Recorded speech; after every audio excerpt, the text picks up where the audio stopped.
Chaim Shmulevitz says that every guy hates Eden. Esav, son of Yaakov. There were so many children of Avram and Yitzchak and so many Eliphaz and all these chavra.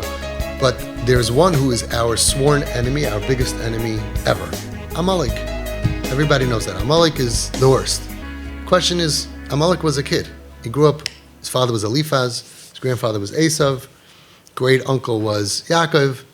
Why did Amalek hate Klal Yisrael? Midar dar mechelmas Amalek midar dar. It's an unending to the death battle with Amalek. What happened to this kid that he hates us more than every other guy? And listen to what he says, because it really applies to us. So he says that there's a medrash, and the medrash says that there was a woman named Timnah. Timnah, for whatever reason, wanted to be Megayer and become part of Klal Yisrael, and she was rejected by Avraham Avinu. She went to Yitzchak, and she was rejected by Yitzchak. We don't know why, but she was. She went to Yaakov, she wanted to marry Yaakov, and she was rejected. So she ended up marrying Esav. Says Reb Chaim Shmulevitz, the pain of rejection creates the strongest hatred that's humanly possible. As much as Esav signed Yaakov, Amalek is much worse. Why? Because his mother raised him in an environment of hatred that is the greatest hatred, and that hatred that was born out of rejection. We don't know why Avraham, Yitzchak, and Yaakov didn't Megayer. That's not the point, but the point is, he was raised in a family of the hatred of rejection. Who is now the biggest enemies of Klal Yisrael? Kids who are rejected against the Chazon Ish's advice, against the Baal Shem Tov's advice, against the 4,000 Mamorim and stories that I'm putting together in my collection, against Das Torah. They were rejected against the Torah, in the name of Torah, against the Torah. And some of them are dead, some of them, Rahman al-Litzlan, killed themselves, some of them are homeless, but some of them got together and said, hey, we have to help, because they have a Jewish heart. We have to help other people who are rejected. And they created things that are our enemy or out to get us, where a lot of what they do is very good, but the spirit of it comes from the hatred of rejection. We don't have anybody in the TP family that is part of those groups.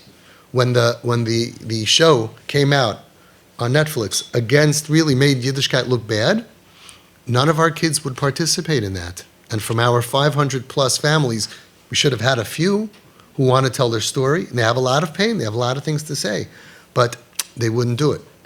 And a lot of them saw it and watched it and did not accept it, even though they had the same experiences and they felt a lot of pain, but they said, no, that's too far, it's too much. They didn't relate to it. And a lot of them watched it with their parents, and they couldn't relate to it, because if you don't have hatred, if you don't have rejection, then you don't want to see your community being shoved under the rug. A lot of our problems come from rejection. Yashka came from rejection, and a lot of other people came. There's the story of the Chavetz Chaim. There's many, many enemies that were born to Klal Yisrael, created out of rejection. And there's a lot of sinna that creates the pain, that creates the sinna. What we have over here is kids who are home. I don't think any of our kids are homeless. Kids who have the TP treatment, especially teenagers, young adults. I want to tell you something which is fascinating and amazing, and the world doesn't understand this or know this yet. I got a call from a family in Eretz Yisrael. They have a son who was married with kids, and the son went completely off the derech. Unfortunately, like many, this is happening more and more and more. It's terrible, terrible. It's very, very hard for his wife. It's very, very hard for his children. And the parents are mamish mekarev this child ba'avoisais ahava with the ultimate ropes of love. There's no rejection. There's no please put on a yarmulke in our house. There's no looking at him down. They mamish did it right. And the father told me now, it's a few years later, that his son told him, means not only subconsciously but consciously, he said, you know why I don't mind that my wife has my children in the regular cheder? You know why? Because you didn't reject me. He said, I have friends, and all they're busy doing is they don't believe. So they don't want their kids to be stuck in this. They hated the system that crushed them. They don't want their kids to be subjected to that. He said, all of my friends are fighting for custody. It's not fair in Israel and in America we have this, fighting for custody to pull the kids out of Maistis. I got a call from a guy screaming at me in so much pain. You say to love and accept these children, do you know what my daughter is doing to me? She went off the derech and she's putting her kids in public school and I'm suing her in court. We're battling her and I'm on the side of my son-in-law to protect the children. And you say to be makar of them, and I couldn't even say anything. But yeah, because we've had the story here in the group more than once where we did the kiruv and they let their children be from school in an amazing way. All these problems are coming from not following the Baal Shem Tov and the Chazon Ish, and from some people adding in treif into the medicine. The medicine is pure. Lehoiv oisam b'yoiseh. Love them extra. Love them more. Satmar Rebbe said, what does it mean? It means if every kid you give $100, this kid you give $200. Love them more. They should feel more love from you. But we're humans. We're influenced from the Goyim. The Goyim say you have to have boundaries and you have to have rules and they have to respect you and they have to dress up in your house is very this and that. And they create with that pain of rejection, even if they do it. There's a pain. So this father from Israel told me he's making a chasana. And he told his son, he said, let's go buy a suit. The whole family is super, super Hasidish. Rebbeisha Einiglich, this is a Rebbeisha family, and they wear the streimel and everything. And normally it would be very embarrassing. A lot of parents say, do me a favor, dress up like Purim. Wear a bekisha, come with a hat. We even had a story of a family that convinced their child to come to a simcha to put on. They went to a sheitel macher, a wig maker, and they got payas, that he should have payas, fake payas. How ridiculous! And they think, they got him to agree to it. How ridiculous! I told him, "You're doing great." He said when he told his son, "Let's go get you a custom suit," and he doesn't have money for this. The son, he said, you should have seen his face. He's going to come to the wedding, and he's going to be embraced. He's not going to be an enemy. So the father told me, "I'm not saving just my son.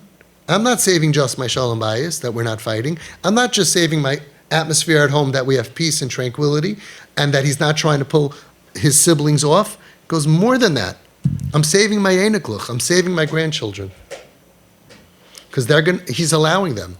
And he told us, you know why I do it? Because you didn't reject me. Isn't that unbelievable? The power of parents. I told him, I want to tell you to go one step further. And this is very extreme. The world is not understanding this pure medicine. And again, our goal is not that they should be accepted, so they should be accepted. We want them to be mentally healthy. When you give real acceptance, we, B'li Hara, don't have any suicides. Which psych ward, which group of so many sick kids don't that's enough, dayenu.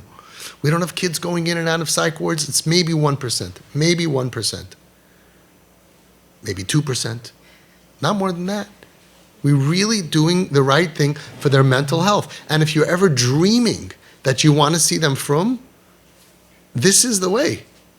So it's all in the same kivun. Pure acceptance. I'm not embarrassed of you, I'm not ashamed of you. I told him, you're going to be there in Israel, Rebbeisha family from both sides, big rabbis, and your son's going to come for the pictures, and you're going to be there holding him, and you're going to dance in the middle, and yes, everybody's going to look at you, and they're going to whisper, why is this guy dancing with the waiter? Right? With the ponytail, right? And then everybody's going to start going, oh, it's a son. And then, not everybody, but 95% of people are going to say, wow, Azoy Daf Mentin, this is the way to do it. Wow, no more rejection.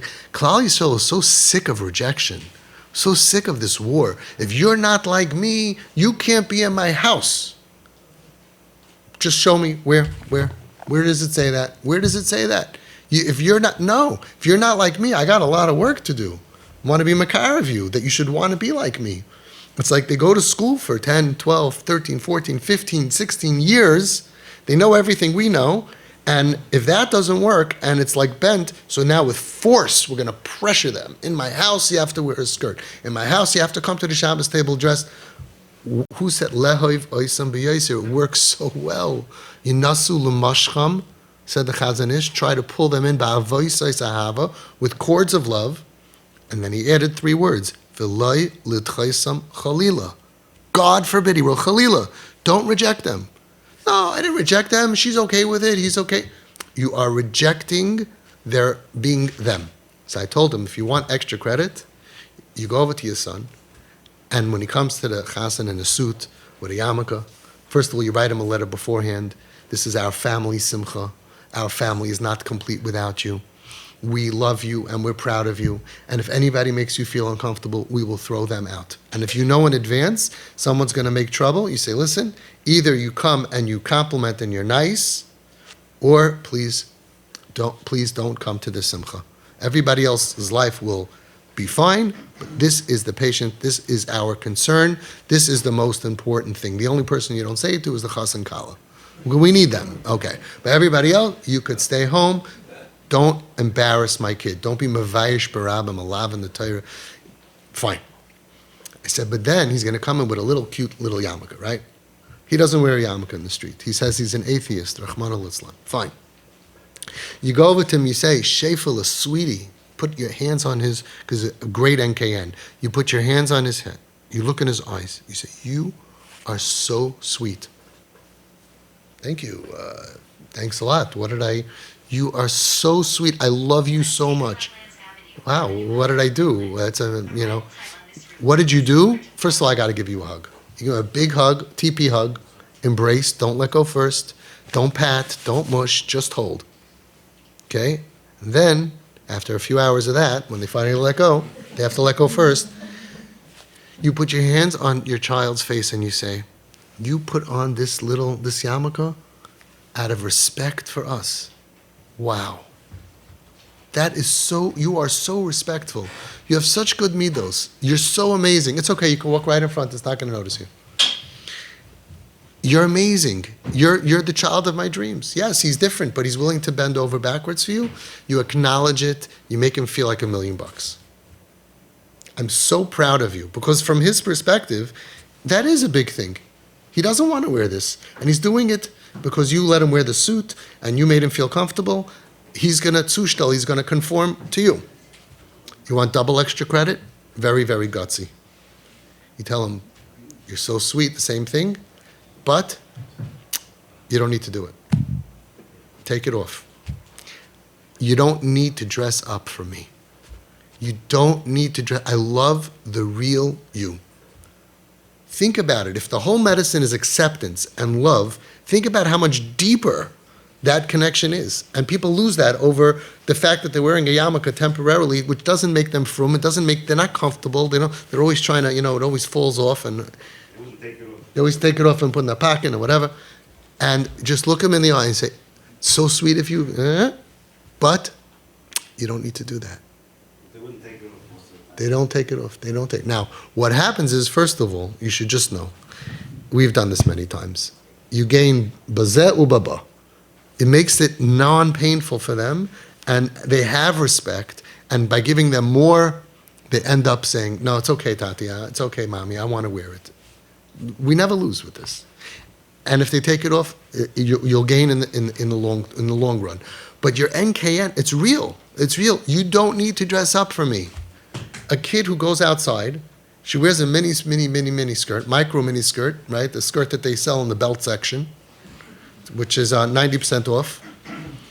And when she comes home, Tati will give her a big hug if she wears a long skirt. You're not hugging her. You're hugging the her that you wish that she was. It's a whole different layer. And if the medicine is connection and acceptance and real love, the world doesn't understand that. They're like, you can have standards. They can, even if you go to a Goyish restaurant, they have rules. That's right. You know why? Because the person has a choice. They can go to the restaurant and accept the rules or not go to the restaurant. But your child doesn't have a choice. You are the gatekeeper. This is their only home. You are their only parents. And I'm not saying it because I want them to get worse. I'm saying it because they constantly get better. Where? First of all, emotionally. No question about it, they get healthier. And even spiritually. It takes away, we're not demons. We're not jihad. We had a kid that told his father, what's next? You're going to tell me if I don't conform to you, you're going to blow me up? You're going to blow up the infidel? Don't use power and control. Nobody comes closer to what you want them to believe in because of power and control. And it's not just this. Imagine that you're vegetarians. Your parents, your grandparents, your great-grandparents invented vegetarianism. Your whole family vegetarians. To you, the idea of killing a cow to eat a good hamburger or a steak is disgusting. And you raise your kids, and you have 100 cousins, and everybody's a vegetarian. And you got stuck somehow with this kid, and he just wants a burger. He just loves cheeseburgers, right? He didn't sign in. Now, usually there's pain. I mean, someone hit him over the head with a piece of celery, and that's why he's this. There's a reason for it. He's not a rebel, as we know. Our kids look rebellious, but they're not rebels, right? But okay, put that aside. The kid says, I'm out. I want to be like 99.9% of the world. I want a burger. And the parents say, well, we're not giving you money. We're not going to enable this behavior. We don't believe in it. It's disgusting to us. No money for you. Okay? And you're not going to bring the burger in our house because this is disgusting, not in our house. You have to have respect for us. You have to have respect for this house that was built on the rules. This is disgusting to us. You're not bringing it in this house. Now, everybody's thinking the same way. This kid is never going to re-embrace vegetarianism because you made it into a trauma. You told him that your whole relationship is based on that he accepts your values. If not, we're done. He's like, but I just want to be like 99.9% of the world. Too bad, right? There's 99.9% of the world are not Jewish. It's the same, I would say, mishagas. We're not going to convince them. They're saying, look, I just want to be a regular guy. No, you're not good enough. You have to dress up in order for us to shine our love.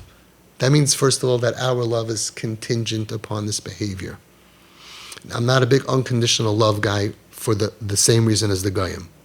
But I'm just saying is, you're making it harder for them to re-embrace us because they say, I have so much pain now, sometimes for years, because of these rules that these crazy people embraced. And now because you decided to become frum or you decided to live frum, I have to suffer? Like Hitler? What am I, Hitler? I ever hurt anybody? And these kids usually are very kind, very sensitive. They're not trying to hurt anybody. They didn't kill anybody. They're not mass murderers. And because you subscribe and I don't subscribe, so that I lose my family, I lose my home, or you let me come here and everybody gives me that look, you think that's going to make them want to be like us? It's crazy. You know where it comes from? Pain. Yes, it's painful. Don't walk in front, go that way. It's painful. I understand it's painful, but don't let your pain push your child further away. Reb Gershon Edelstein said, when you treat your child who is not the way you want him to be, with kavod and yedidus. You know what that means? Respect, honor, and friendship. You have a guy who's not from, and he comes to your house for a business meeting, right? And you say, "Hi, Joey, come." You're not going to say, "Why are you wearing shorts? How can you come dressed like this? You're not appropriate." You have to give him respect of a human being. This is his choice. Right now, we hope it's temporary, but it's a human being. We're going to give you honor. We're going to give you respect. And that's what the tzaddikim always did. When they saw people, like the story of the Seret Vishnitzer Rebbe, Zatzal, that this guy was lahachas, he was angry, and he came to the Tish, right, but he came on a motorcycle on Shabbos. And then they got him to go speak to the Rebbe, and he said, I'm embarrassed the way I came. He was dressed like a motorcycle helmet and the jeans or whatever, and not Shabbosdik. Right, not dressed properly, not showing proper authority and honor to the Rebbe. And the Rebbe said, my son, come how you are, as you are. He said, he hugged me with those words, Vendevils and Videvils, come whenever you want, however you are. He said, and that's when I remained. And he became a chassid. If he would have said to him, This is the way you come? Don't you know where you were coming? Chutzpah. You're looking for attention. You're manipulating. You're looking for negative attention. All of that, what are you trying to do? All of that stuff, small-minded people, that's what they do. The crowd says, what are you doing? What are you coming in here? Get out of here. You can't come like this. The tzaddikim didn't say that. You come, just come. Be one of us. Come, you're welcome, you're welcome, you're welcome. Honor of a human being, respect of a human being, but he says yedidus is friendship. Reb Gershon Edelstein is not a modern view. He's the Rishiva of Panovich, Mayatzis Gedolei HaTorah, one of the only remaining, or maybe the only remaining link to the Chazon Ish, the Talmud of the Chazon Ish, the most right-wing you could be, and he's telling you, kavod and yedidus. He says, when you do that, you give your child the emotional energy that it takes to make a change. To change your lifestyle in any way takes a lot of emotional energy. To keep a New Year's resolution, to change on Yom Kippur, to change takes emotional energy. And these kids who feel rejection and homeless, like you said, she feels more at home with the homeless people than she does with our people. Now, because she could have been homeless. And they feel emotionally homeless. And what we do is worse than blow up the infidels. If you blow her up for not listening to you, you blow him up, they would be so happy. Kill me and I'm dead. But worse, we kill your parents. We kill that you feel that you don't have parents in your life who embrace you and who love you and who see the goodness inside of you. They walk around like emotional orphans. These kids who are not TP embraced, they feel emotionally like, I have no mommy, I have no daddy. That's the worst feeling in the world. And then they think, what is this in the name of? And then they hate whatever it is that's driving you to make you look down at me. And it's wrong. We have no right to look down at people. Our Torah says, Havedanas kala adam l'kaf schus. That means we have to be malamed schus on them. You see a kid, they say that old Belzer Rebbe, when he saw somebody driving, a Jew driving on Shabbos, he said, oh, he must be going to the hospital. He didn't want to imagine that a Jew was being Machal Shabbos. He always tried to be Malamed Zchus. And it says that Mashiach, we put it out recently from the Baal Shem Tov, Mashiach is going to be Malamed Zchus on every Jew. On every Jew. Saying that they are right for their behavior. They're right. Because if you understand that somebody was, I'll give you an example. A friend of mine who's a kip, who was terrorized on Shabbos, molested, raped several times on Shabbos. Shabbos makes him want to die. So he came to a Suda, and he got triggered, and he ran out, and he took his cigarettes, he went into his car, he was planning on staying, and he was driving on Shabbos. So you see him driving on Shabbat, like as if he's a regular, stable person who is anti-God. No, he's suffering, and he could hurt himself. He tried to kill himself many times. So if you would see him driving, smoking on Shabbos, you would think he's a bad person, a bad Jew. He's just trying to survive. You know what he told me afterwards? He said, here I am driving on Ocean Parkway on Shabbos with a cigarette, many cigarettes, trying to calm myself down not to die. I took medication for panic attacks and everything. He's just trying to air out. But what am I going to listen to? It's Shabbos. I don't want to listen to Gaisha music. He listened to Shiurei Torah. 3 hours. You still want to kill him? You still sure you got the right guy? You have the gun? You want to kill? If you would see deep inside of all of their pain that's causing them to misbehave, and you would understand everything that they've been through since they're born, you would say they're right. That's our chiyuv. That's our chiyuv. If we don't do that, we are over lifnei iver leisita and michshel. We cause them to stumble. As Reb Gershon says, and as the Peliyayit says over 200 years ago, we cause them to do more sin.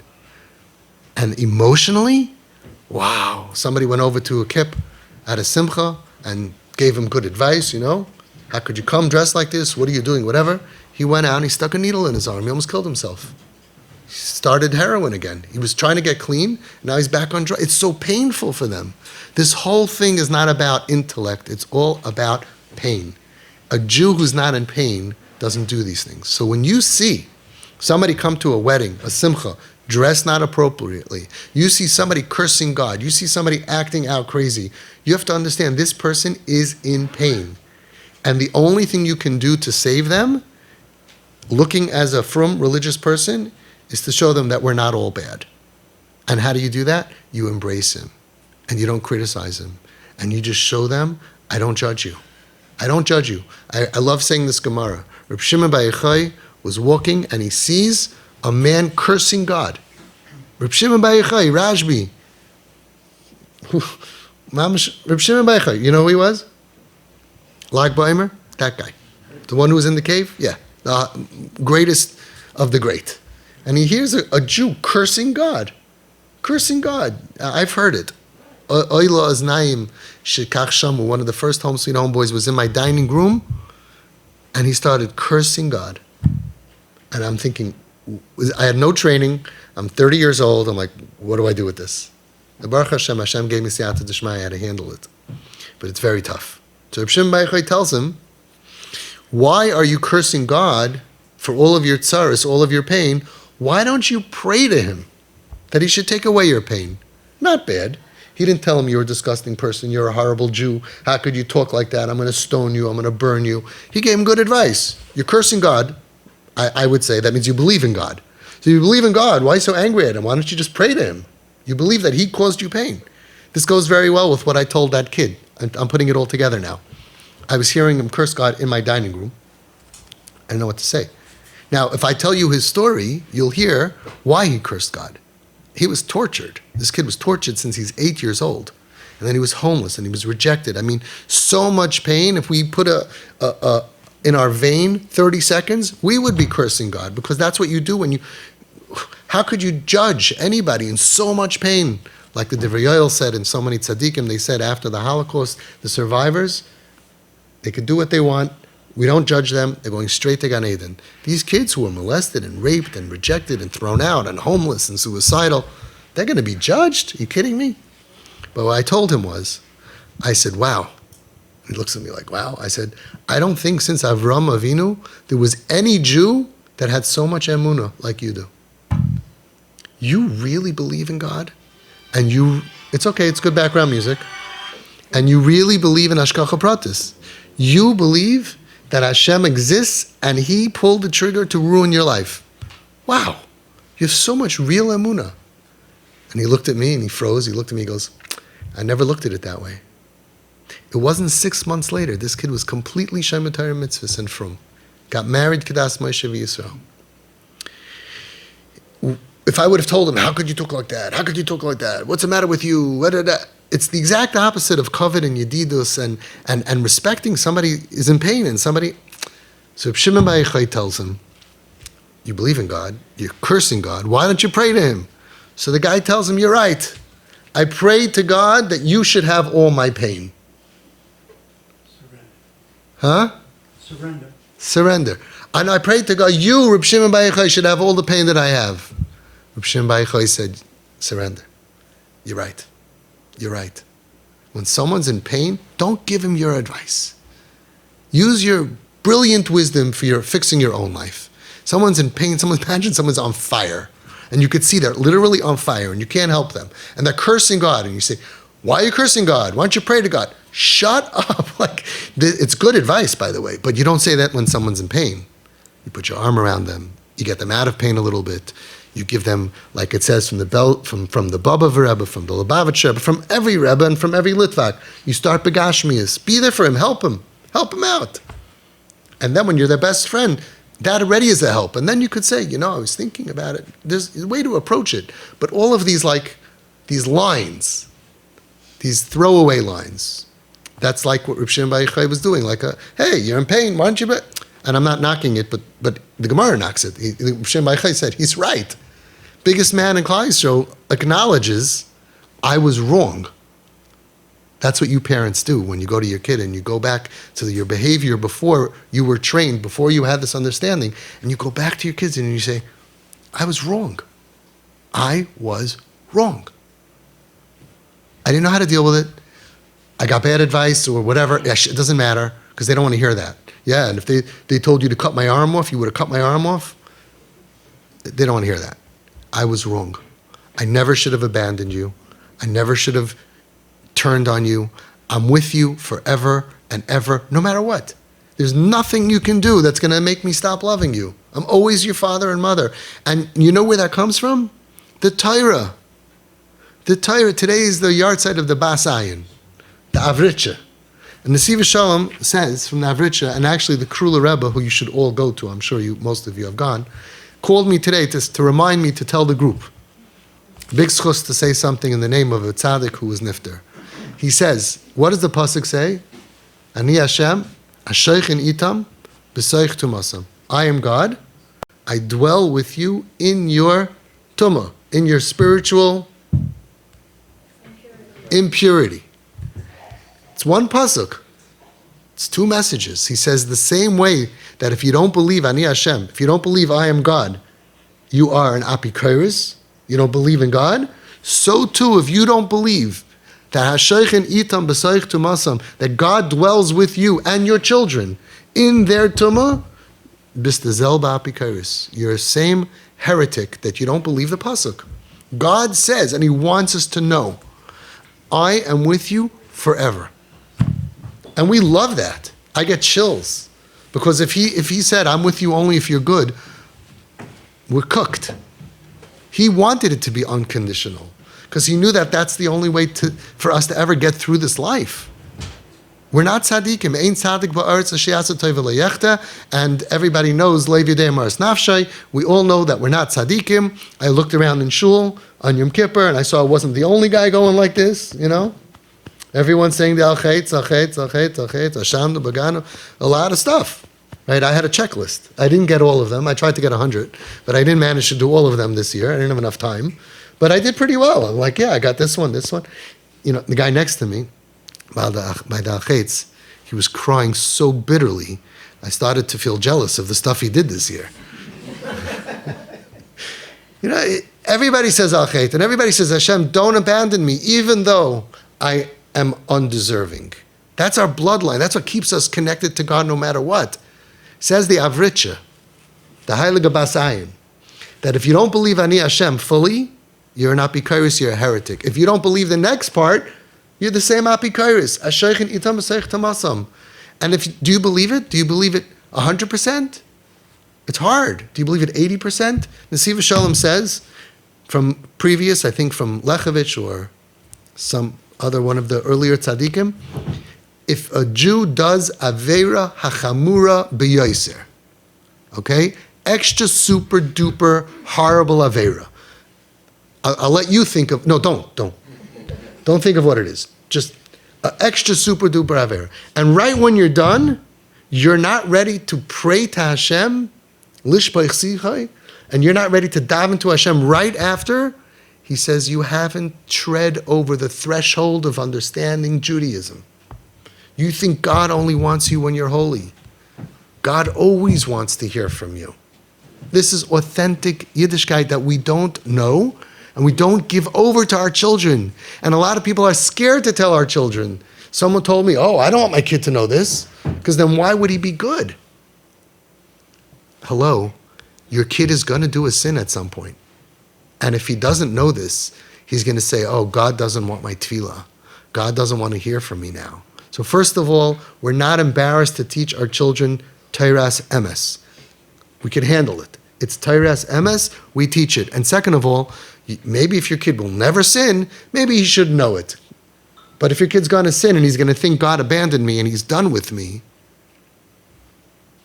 he's dead. Everything's going to be watered down. He's going to daven like, I don't really want to daven. He says, no, we have to know the sin we will do tshuva for, or we won't. But Hashem wants to hear from every single Jew. And that's the schus of the Bas Ayin, that we have to know Asheichin itam b'soich tumasam, the zelba, the same way when I am in heaven, right? The same way when I am in the highest level that I am ever, that I feel so good and I want to daven to Hashem, He wants to hear me. Vatzia sha'ol, hineka, gam kein avicha. There's a pasuk that I forgot. But there's a pasuk that goes along with that the Nesiv Shalom brings down. Ki ere b'shamayim, gam ata, I don't remember it now. What? Ki esek shamayim, sham ata. When I'm in the heavens, you are there. He says spiritually, when I'm It's Yom Kippur, it's Kol Nidre, I did Tshuva, I have a Shabbos, Sham Ata Yu Adir Hashem, Ba'atzia Sha'ol, but when I reach the Sha'ol, how do you say that in English? The depths of purgatory and despair and the lowest levels, Hineka, Hashem is there also. And there's so many lessons in this beautiful Nesiva Shalom, Chelik Beis, Chanukah, Purim, that's a separate conscious. For $4, $5, you can enrich your lives. Feel like a salesman. Okay? But it's the same message over and over and over again. And over again. What was the miracle of Chanukah? The miracle of Chanukah was not the war. It wasn't that we won the war. The miracle of Chanukah was that Hashem didn't give up on us. We weren't deserving. The miracle of Purim was not that we weren't killed. The miracle of Purim was that we sunk to the lowest level, and Hashem even then said, I'm not letting Haman kill you. Even though it was Nechtav and Nechtav v'Tabas HaMelech. The miracles that we live in, the miracle of Mitzrayim, of Yitzias Mitzrayim, was not, says the Nesiva Shalom, beautiful, it's just coming to me now, on Shvi Shal Pesach. Beautiful. What do we say? Shvi Shal Pesach. Whoa. Yitzias Mitzrayim in the movie, okay, if you make a movie, 10 makas. Nature is flying out the window. Crazy stuff is happening. Finally, with Kriyas Yamsuf, the walls, water goes up, we're walking through, magnificent story. Says the Nesiva Shalom, that's not what's amazing. That's not what's so incredible. Hashem plays with the Teva. That's what's incredible? No. You know what's incredible about Yitzias Mitzrayim? It's that we were on the Mem Tesh Shari Tumah. Who did he do it for? We were bowing to idols, and that's who he did it for. That's the miracle. It says the miracle of Yitzias Mitzrayim and Chanukah and Purim and every Yontif is that we were saved when we were unworthy.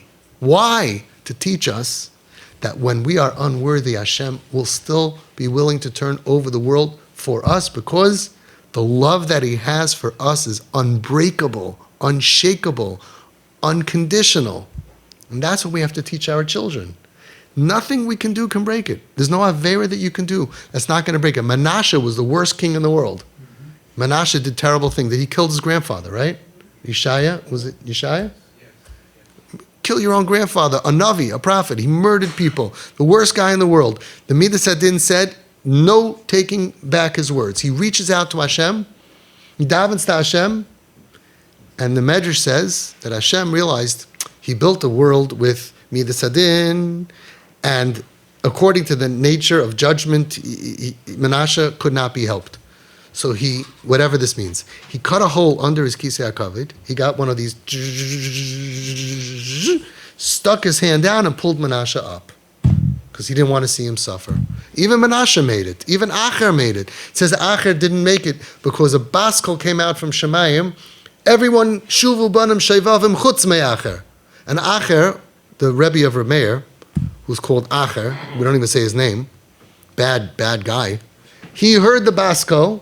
See, Rishon used to hear baskals also. That was, now even tzaddikim, we don't really hear baskal, right? But we hear, here he heard the baskal, and he heard everybody come back besides for Acher, so he didn't go back. It says in the Nesiva Shalom, he sinned so much that one of the obstacles that he needed to overcome as part of his tshuva, for it to be real, was to hear that he's not wanted. But of course, if he still would have done tshuva, he would have been accepted. So, kavod, yedidus, love, I don't care what you do. You could be an axe murderer. I will always love you and stay by your side. Maybe not an axe murderer. Actually, if they're an axe murderer, you really want to be nice to them. Right? A long time ago, there was a family that had, a showman called me. I don't know why I actually went down to look at a house. The kid broke all the glass, 14-year-old kid, broke all the glass, smashed all the glass in the house, and ripped his picture out of every photo. And his father had a small axe to kill, to whatever, the bushes, to axe the bushes. You don't axe bushes. What do? You cut them, you trim them, no, you prune, I don't know. Anyway, he had a small axe in a box. And the kid stole the axe, right? You know the golden rule? Everybody thinks he who has the gold makes the rules. The golden rule is he who has the axe makes the rules. So if you axe me, so I told the parents, well, that is incentive to be nice to him. Something's bothering him, I think you better be nice to him because He has the axe. Anyway, so if he's an axe murderer, you should be nice to him. That kid, by the way, Agav, most horrible Ben Saira Umayra, rotten, crazy, violent kid, moved into Home Sweet Home 2 years later. I never had a minute of problem. Ziskite, sweet kid, sweet. If you know how to handle him, puppy.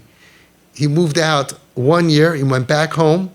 He lived there for 5-6 years. He's from. He's in Shidduchim, and I never had a minute of a problem with him.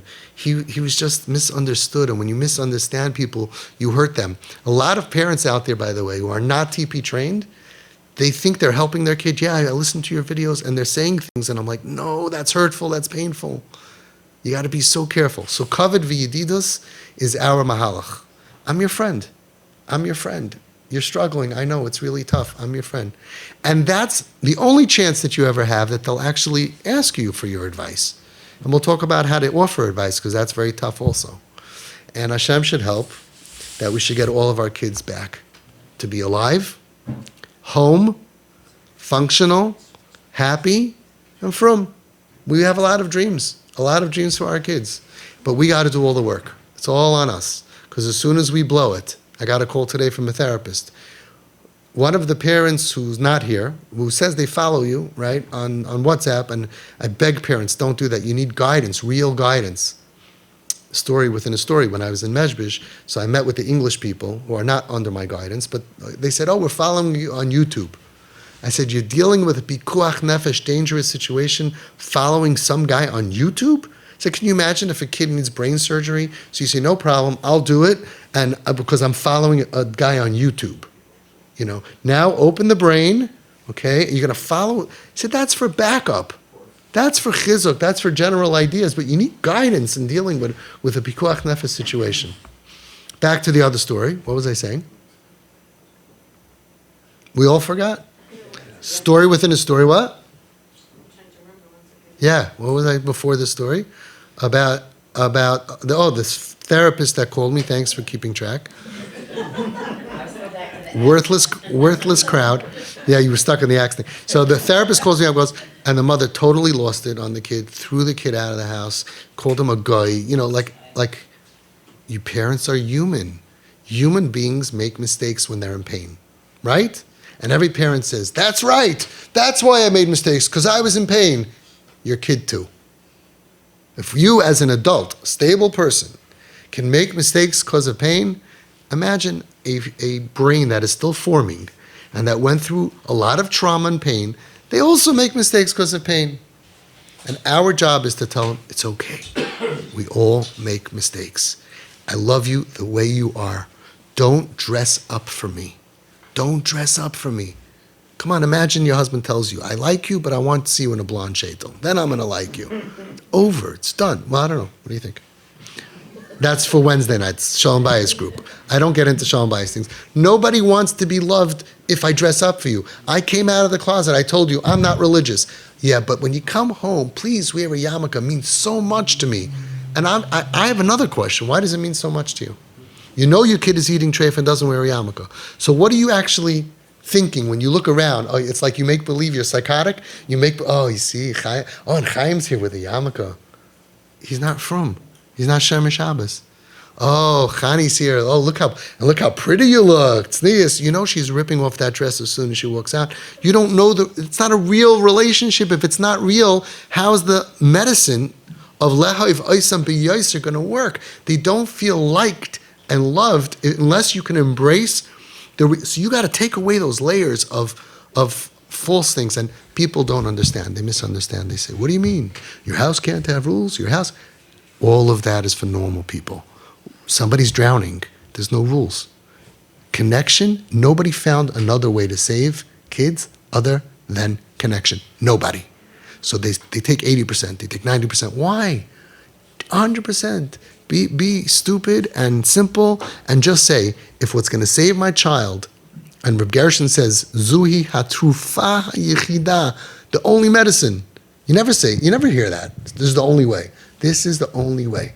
So take whatever, and this is the job of parents. Say, what else is in my brain? You can't enable, throw it out. He's a manipulator, throw it out. First of all, we're going to change all that. But just do the authentic Torah message of the Baal Shem Tov and the Chazon Ish, and Hashem will be with you. You have Siyata D'Shmaya, Emunas Chachamim, all the other stuff just totally wrecks it. You can't enable became something that we all believe, which comes from the therapy world, and they say you can't enable because it makes them worse. We have proven the opposite.